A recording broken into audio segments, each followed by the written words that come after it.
Now turn to section 1. You will hear a woman asking about membership of a society.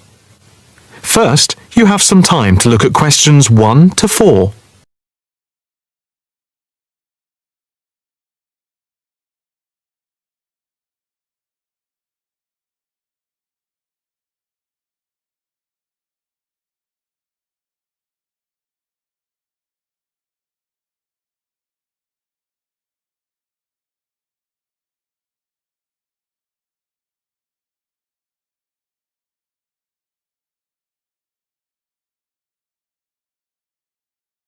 Now the test will begin. You should answer the questions as you listen, because you will not hear the recording a second time. Listen carefully and answer questions 1 to 4. Hi. I'd like some information about joining the International Arts Society. That's no problem. What exactly can I help you with? First of all, I'd like to know about the membership fee.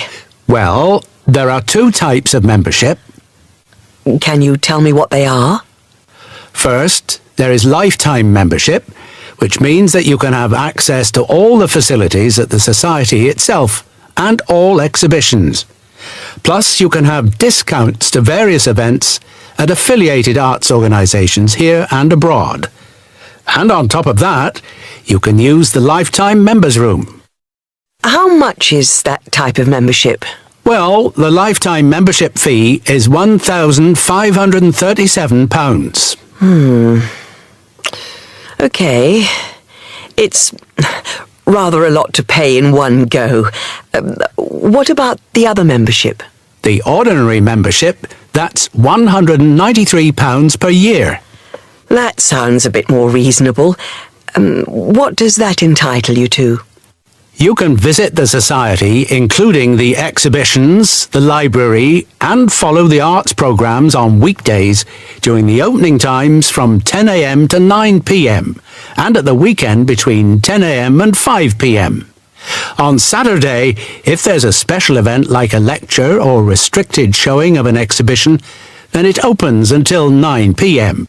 So, what is the difference between this and the lifetime membership? In the long run, you save money as you're making a one-off payment.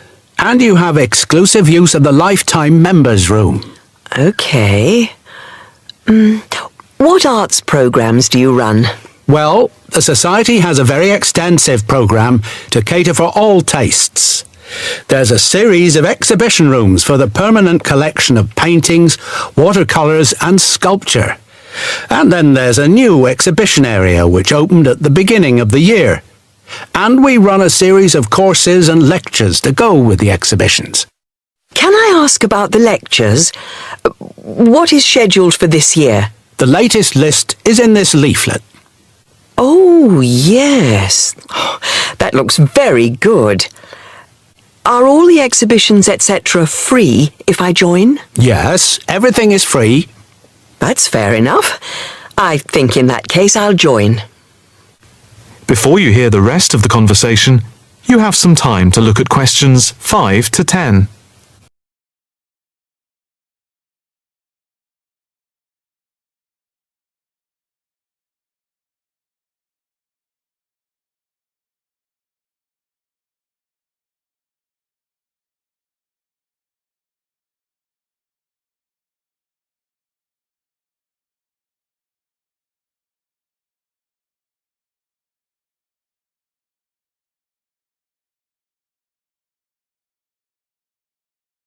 Now listen and answer questions 5 to 10. I just need to take your name, address and telephone number. First, your name. Margaret Rochester. I take it that's Rochester? Yes, that's it. And the address? It's 55 Stone Avenue. OK. Avenue. And the postcode? Let's see. It's MA7 4PQ. And a daytime telephone number? Can I give you my work number? Yeah, that's fine. It's 0207 895 2220 and the extension is 6633. Can I pay by credit card? Yes, of course. Do you want to pay for the full year at one time or by monthly instalments? You pay £4 extra a month if you pay by instalments. Okay, I think I'll pay by monthly instalments. Right. If you just complete this form, then we can set up the monthly payments.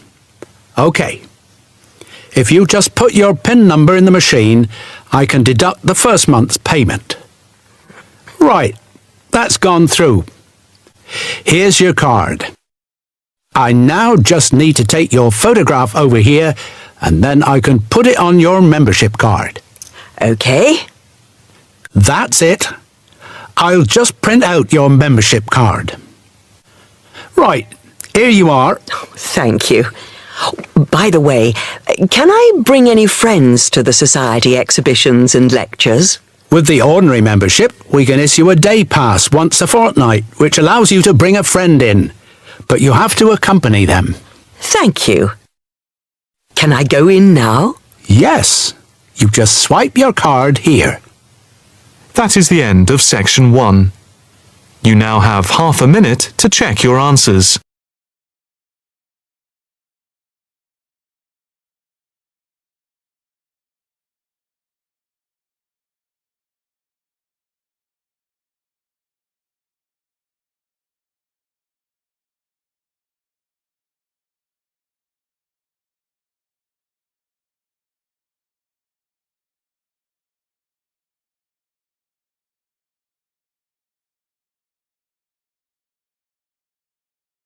Now turns to Part 2. Part 2. You will hear a flight attendant talking to passengers on an airplane. First, you will have time to look at questions 11 to 15.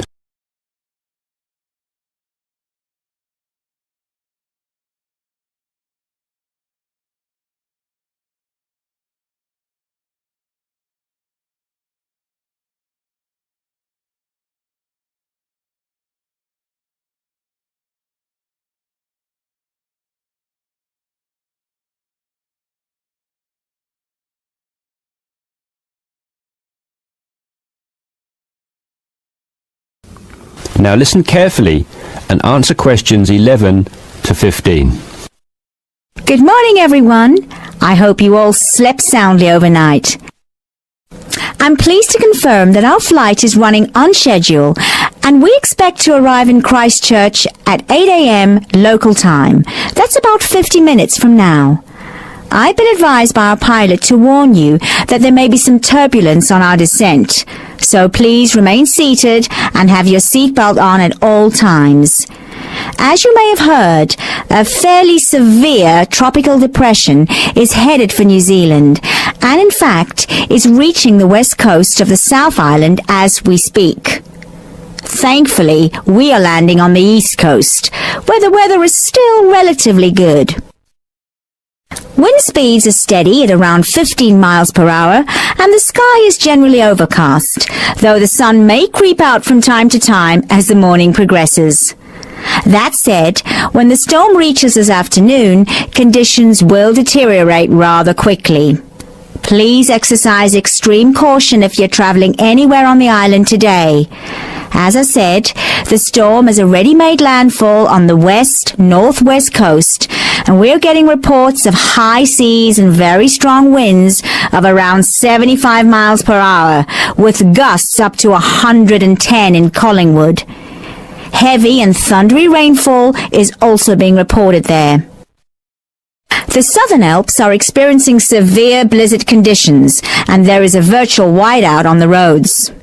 There are accumulations of up to 3 foot of snow already, so please, under no circumstances, be tempted to take the mountain road from Christchurch to Bluff.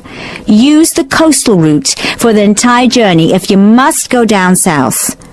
Over in the west, in Hokitika, and the southwest, in Milford, conditions are bad with heavy rain, high winds, and high seas.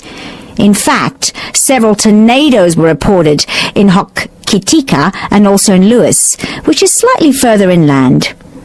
Also inland, on the northern edge of the Southern Alps, Arthur's Pass should be avoided at all costs. Roads are closed due to the heavy snowfall. Kaikoura has reported wind speeds of 45 miles per hour, with occasional gusts a bit stronger, but so far it has escaped the heavy rain. At present, it is windy and cloudy there. Before you hear the rest of the discussion, you have some time to look at questions 16 to 20.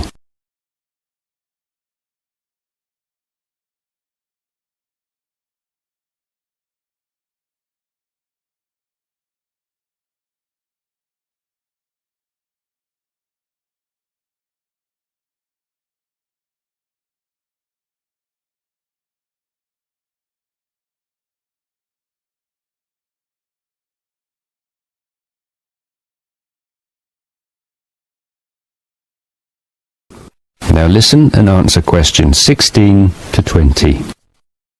Hello again, ladies and gentlemen. We should be landing in approximately 10 minutes' time. Just an update for you on the weather conditions in and around Christchurch. We expect the storm to reach us by approximately 1 p.m. Town officials are closing all roads out of town as conditions are simply going to be too dangerous, with the risk of falling trees and flying debris too high.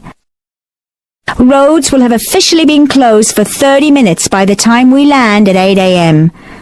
Passengers whose travel plans did not entail an overnight stay in Christchurch, we would like to extend our apologies to you on behalf of the Christchurch Town Council for the inconvenience caused.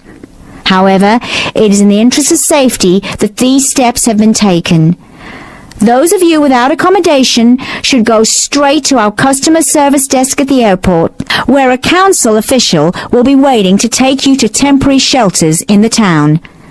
Those of you who are staying in Christchurch should go to your hotel and follow the instructions of staff there. It may yet be necessary to evacuate you down to the shelters as well. This decision will be made by hotel staff who are monitoring the situation very carefully. The storm has made a direct hit on the island. The storm eye is expected to arrive in Christchurch at about 4 p.m., after which a brief period of calm will be experienced. The western wall of the storm will then hit at approximately 4:30. And the extreme winds and heavy rain should have improved by about 7 p.m. All roads will be reopened from 9 p.m. onwards. However, we're advising people to refrain from driving unless absolutely necessary, as conditions will be extremely hazardous with a risk of flooding everywhere. Flash flooding is a real danger for the valley towns of the south in particular, as mountain rivers and tributaries have already swelled to record levels. High winds have already caused massive power cuts in west coast towns, and a string of major tornadoes have caused havoc across the Midlands. If at all possible, stay in Christchurch until tomorrow morning, when the clean-up will begin. And, above all, stay safe. That is the end of part 2. You now have half a minute to check your answers.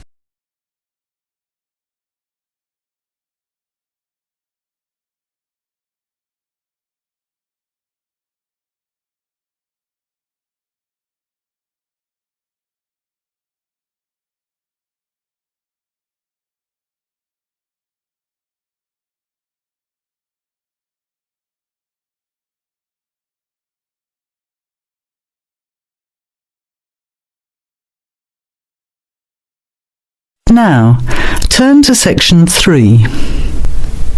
Section 3. You will hear two business studies students, Evelyn and Mark, preparing for a seminar presentation. Before you hear the conversation, you have some time to look at questions 21 to 25.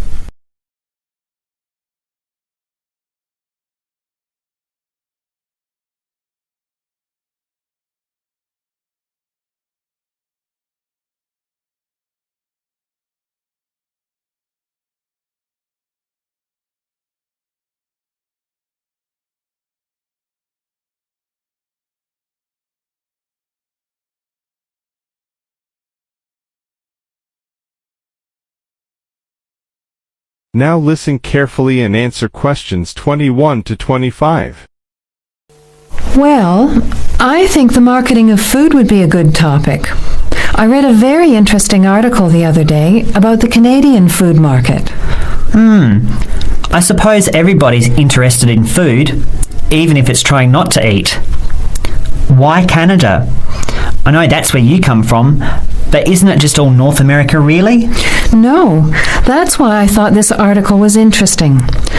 Although lots of U.S. companies are well established in Canada, and vice versa, there are still subtle differences between the two markets.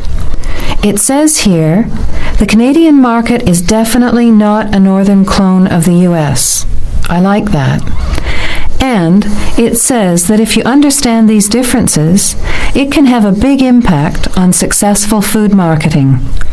So I know that Canada has a big French-speaking population in Quebec. Is this what they're referring to?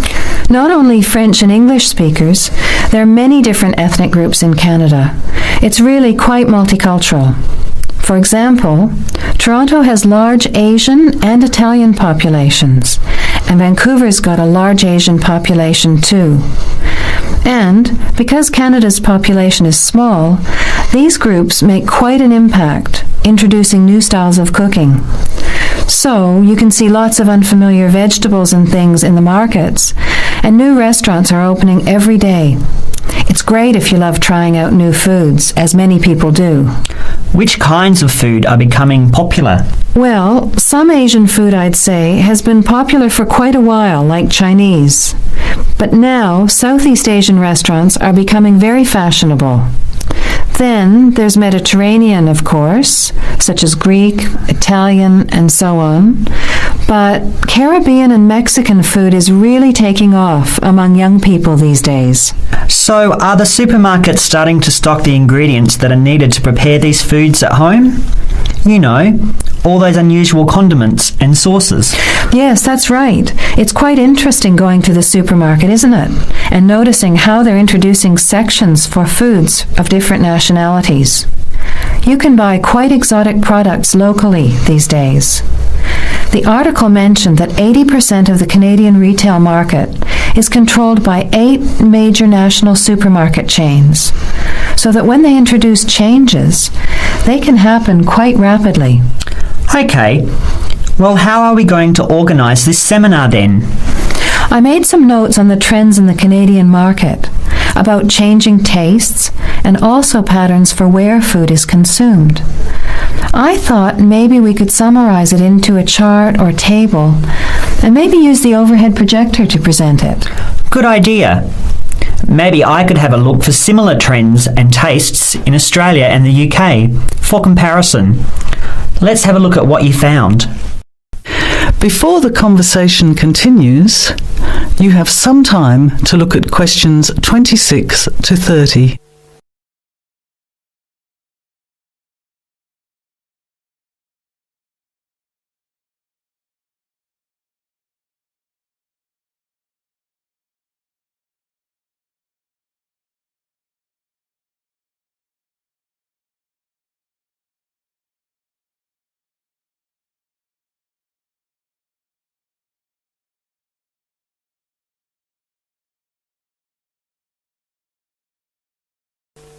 Now, as the conversation continues, answer questions 26 to 30.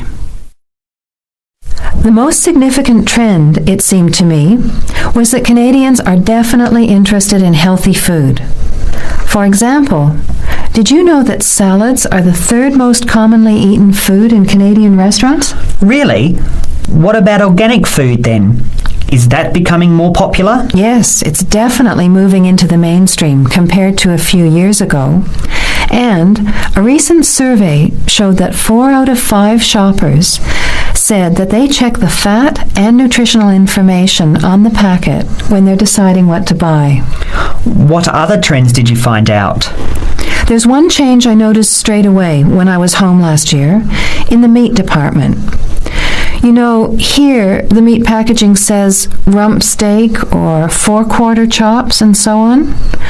Well, they discovered that most consumers these days didn't know what to do with these roasts and rounds and ribs. So the government approved a new naming system for cuts of meat, which is related to the required cooking technique. What a good idea. I've never really understood the difference between sirloin, rump, round and all those names. So how many new categories are there? 8. There are 3 kinds of steak, for grilling, for marinating, and for simmering. And then there's what they call quick-serve beef, for stir-fries, I suppose. And premium oven roast, pot roast, and stewing beef. It's a great idea, isn't it? I hope it catches on here. I agree. Any other trends that you thought were significant? Well, what's really interesting is what the article called mobile meals. In other words, more and more Canadians are eating meals away from home, but not just eating more junk food. They're projecting a 40% increase in snack food sales over the next 3 years, and the growth is coming from healthy snacks. You know, the ones that have less cholesterol and fat, such as muesli bars, health food bars, and those types of products. Apparently, in the food marketing jargon, they're called nutritious portable foods, which means healthy snacks. The other major trend is that young people are doing more of the food shopping these days, so marketing has to be aimed more at them, as well as more conventionally at the mother. Thanks, Evelyn. I think we'll have an interesting discussion about these trends and the comparisons with other English-speaking countries. I'll see if I can get some information about them to compare with yours, and meet you on Friday to put it together. See you then. Bye. That is the end of section 3. You have half a minute to check your answers.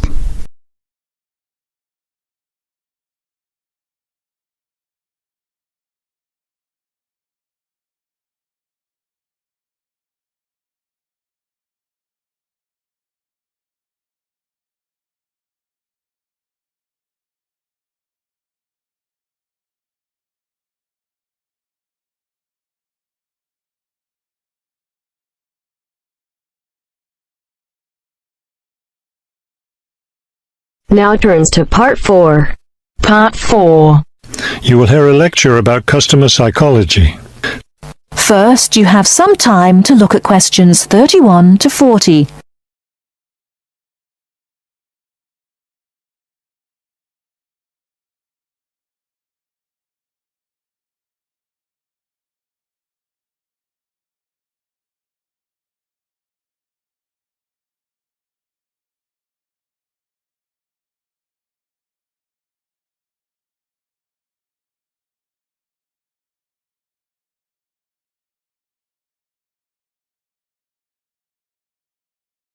Now listen carefully and answer questions 31 to 40.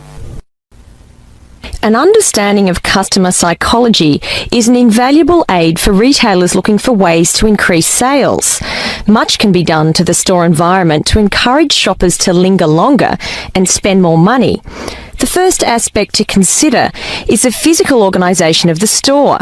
Placement of merchandise has a great deal of influence on what customers buy. For example, a common practice among retailers is to place the store's best-selling merchandise near the back of the store. In order to get to these popular items from the front entrance, customers have to walk down aisles filled with merchandise that they might not see otherwise.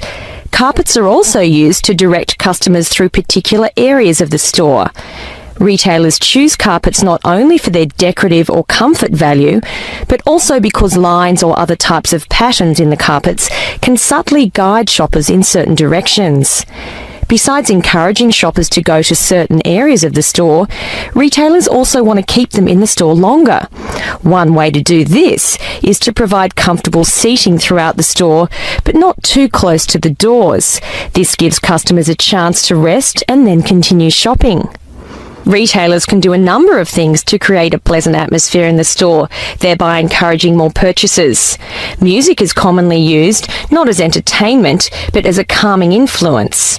It can slow the customer's pace through the store, making them spend more time shopping and consequentially making more purchases. Scents are also used in various ways. Everyone has had the experience of being drawn into a bakery by the smell of fresh bread. Experiments have been done with other types of scents as well. For example, the scent of vanilla has been used to increase sales in clothing stores. Use of colour is another important aspect of store environment. Certain colours can affect behaviour as well as mood. Light purple, for example, has been found to have an interesting effect on customer behaviour.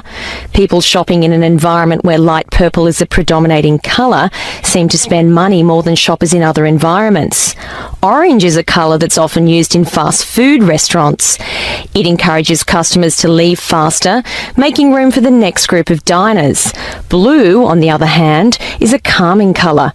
It gives customers a sense of security, so it's a good colour for any business to use. In addition to using colour to create mood and affect customer behaviour, colour can also be used to attract certain kinds of customers to a business. Stores that cater to a younger clientele should use bold, bright colours, which tend to be attractive to younger people. Stores that are interested in attracting an older clientele will have more success with soft, subtle colours, as older people find these colours more appealing. That is the end of part 4. You now have half a minute to check your answers.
Give it to